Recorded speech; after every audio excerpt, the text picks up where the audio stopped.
You can say a lot about reality television. That it's bad, and even bad. But even though I know that reality TV isn't really reality, I'm not sure why, but it honestly feels like comfort food. And besides, I don't think all of them are bad.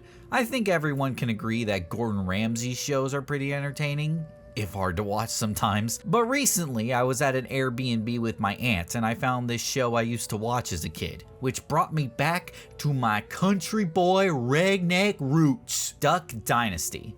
I think Duck Dynasty is pretty entertaining. It's not the most extravagant thing in the world, but I think that's what I like about it.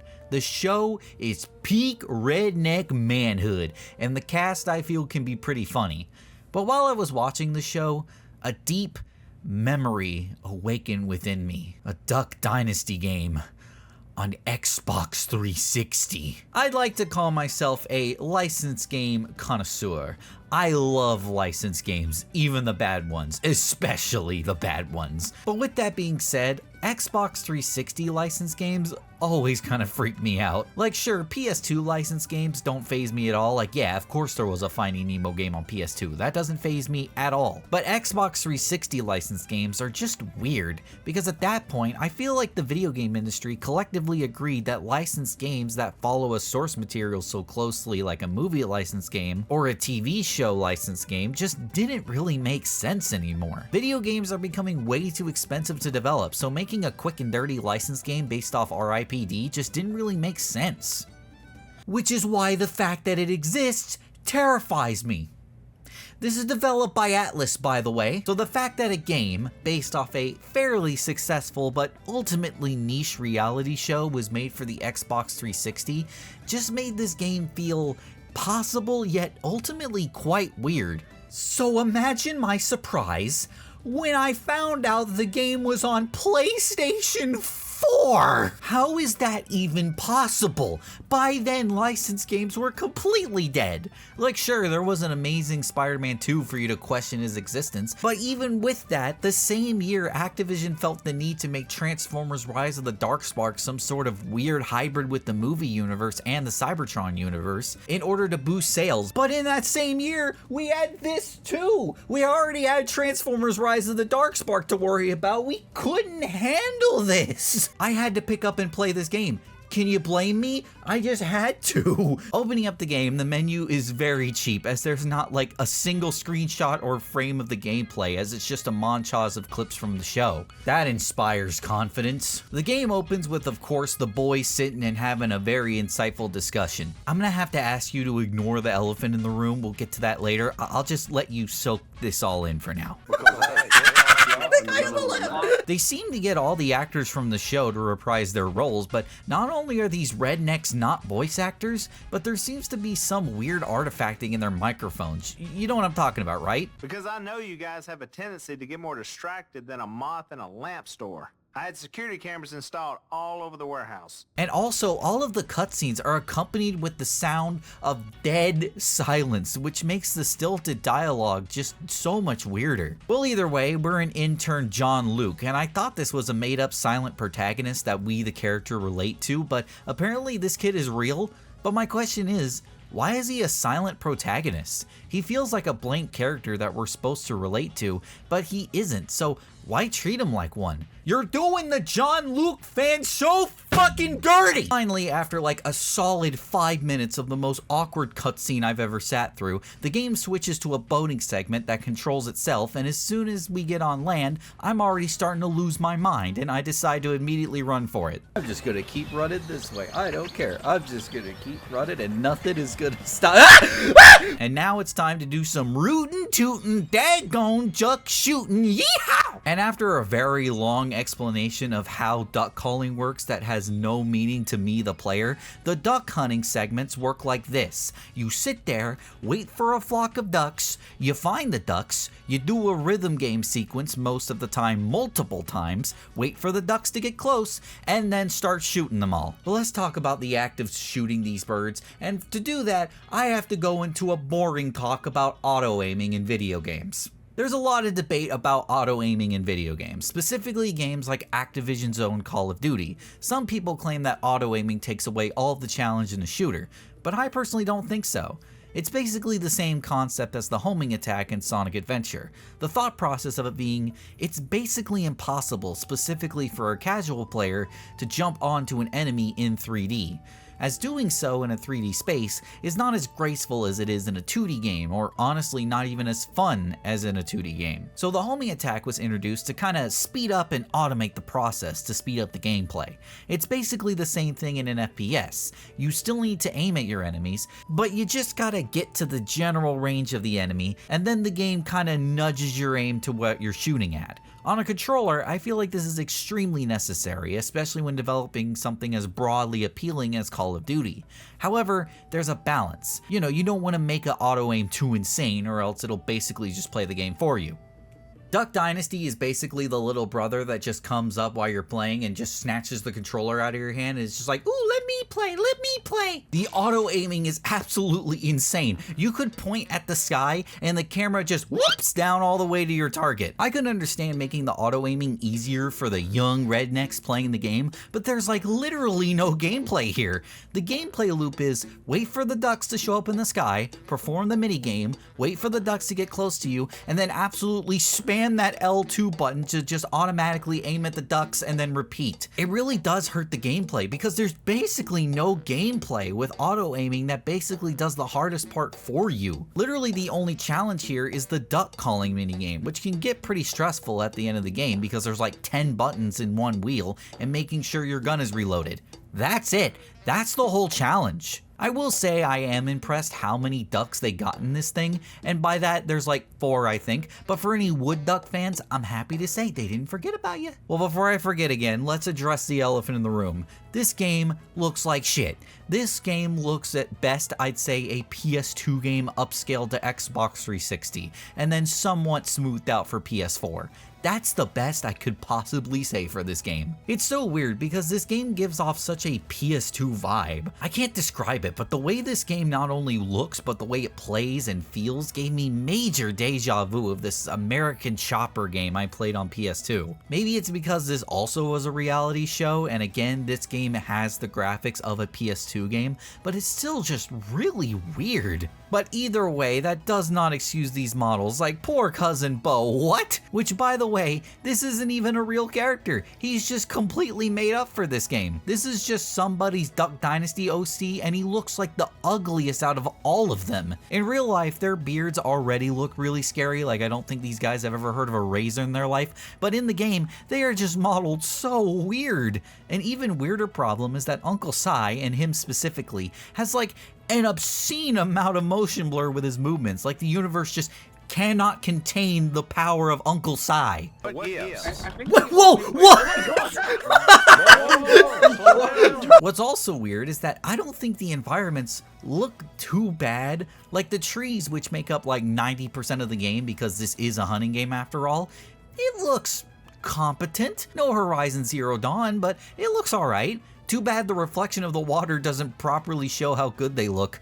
Like, these reflections look awful. But as bad as it looks, at least there isn't a gameplay style that puts the reflections up close to the camera, making them look even more pathetic.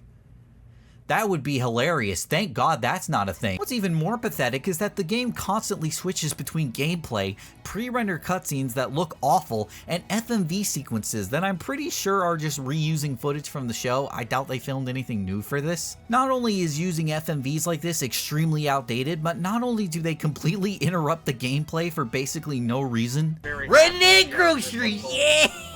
That'll do it. Redneck groceries. Oh, please, give me another. Yeah, FMV I don't segment. think that's my Kroger. You can't even spell squirrel without SI. I mean, yeah, you're right. One of our jobs is to help Si find... Guys, this is the best game ever made. But when a game does use FMV sequences, there's usually a transition, a fade in and out sequence because the footage and the game doesn't look the same. So it kind of changes the vibe, This game doesn't do that though. I know Phil has a longer beard than Si.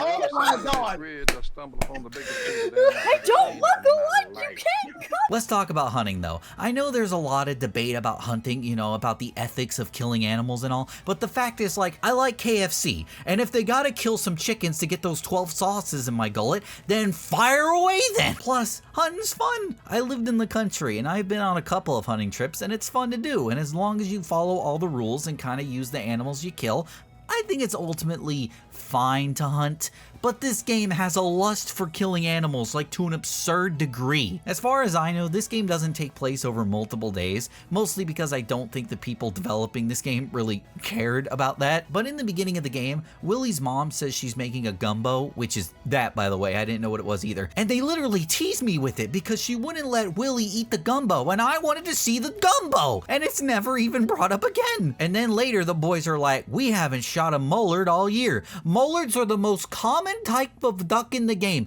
We have been shooting nothing but mullards for the entire game. And as a matter of fact, I shot ducks, mullards included, in the mission right before this cutscene. We unnecessarily kill so many ducks in this game, like in 2 missions near the end of the game, back to back, so you can't even use the different day argument.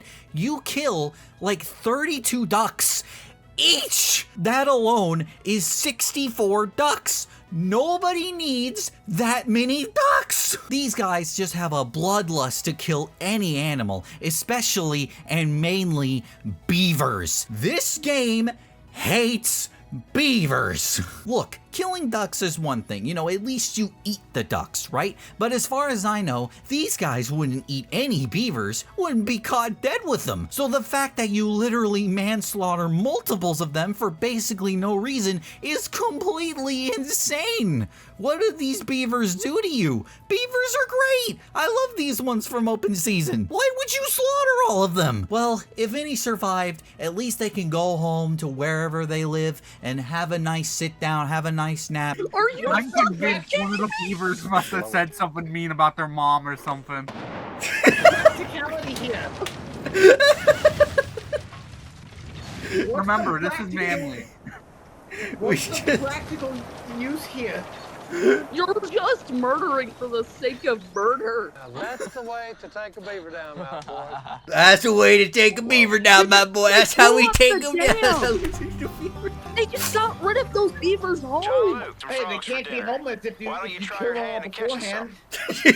He's So messed up. I need a break. Let's talk about what else is in this game, because in true licensed game fashion, this game has like 5 gameplay styles, and for some reason, this game is open world. Kind of? Like, it's not really an open world, it's like a really huge hub area, like an open zone, weirdly enough, whatever that is.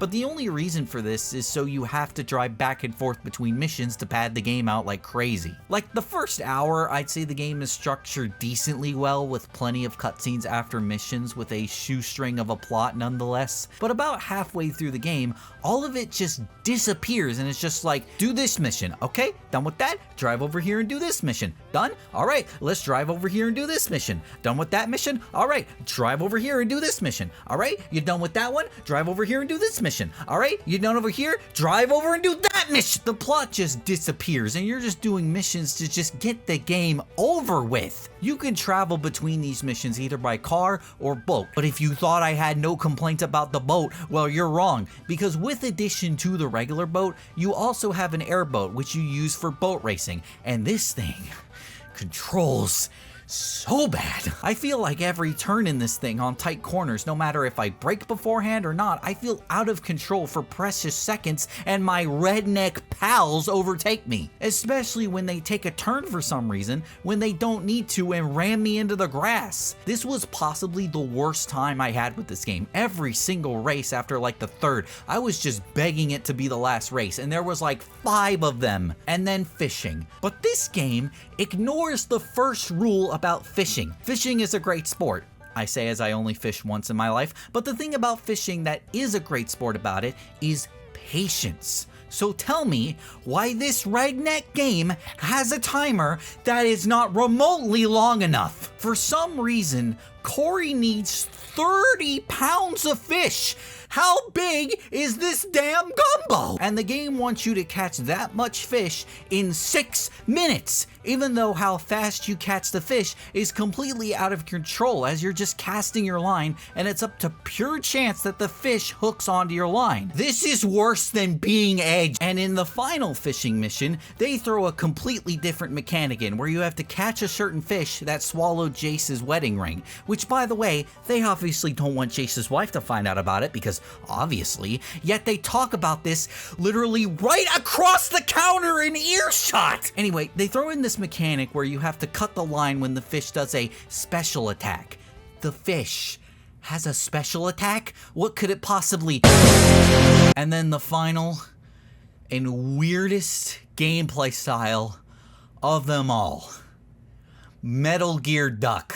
No, you didn't mishear me. There are stealth sections in this game, and for some reason, most involving having to walk under a box. This is supposedly a reality TV show. I'm drawing the line here. I'm sorry, I'm done with this game. And do you know what the final mission of the game is? Go on, take a guess. Just take a wild guess. Guess what we do for the final mission? Kill fucking waves of beavers!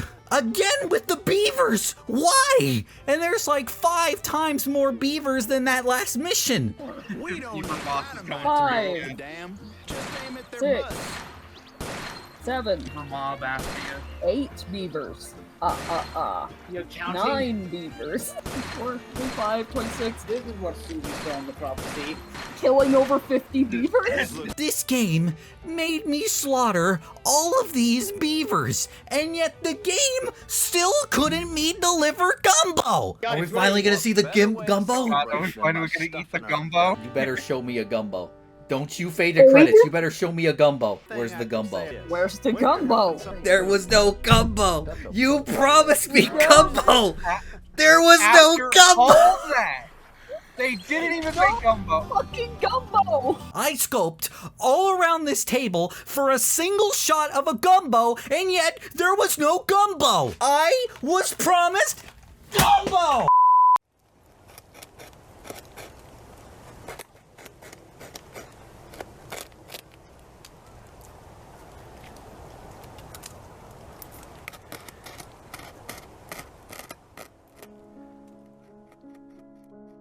Dear Beavers, Duck Dynasty on PS4 is one of the most unhinged and frustrating games I think I've played in a while. The game looks so bad, but so good at the same time. The game was equally as frustrating as it was funny. Every time I was frustrated with one of the boat races or frustrated with trying to catch an impossible amount of fish in 6 minutes, I would see something following that made my playtime almost worth it.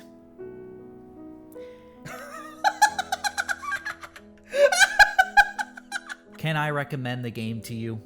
Well, if you want one of the funniest licensed games I think I've played in a while, then I absolutely would recommend it to you. There is one reason why I would not recommend it. I unironically had such a huge, sick feeling in my stomach after slaughtering all of the beavers that were in the game's world.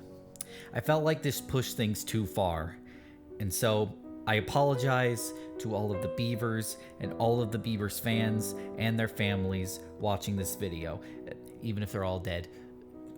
In response to that, I have taken a portion of my earnings and donated them to the National Wildlife Foundation, a foundation where you can symbolically adopt animals as a form of donating, where they use that money towards saving the many animals that are constantly threatened by our soil erosion, disease, and many other things. To symbolize this adoption, the NWF sends you this plushie, which I have named Bucky because I am uncreative with names. And I dedicate this video to all of my friends, my family, and everyone that I have offended and I have hurt in the time of making this video. But most of all, I dedicate this video to that dang gumbo that I didn't get.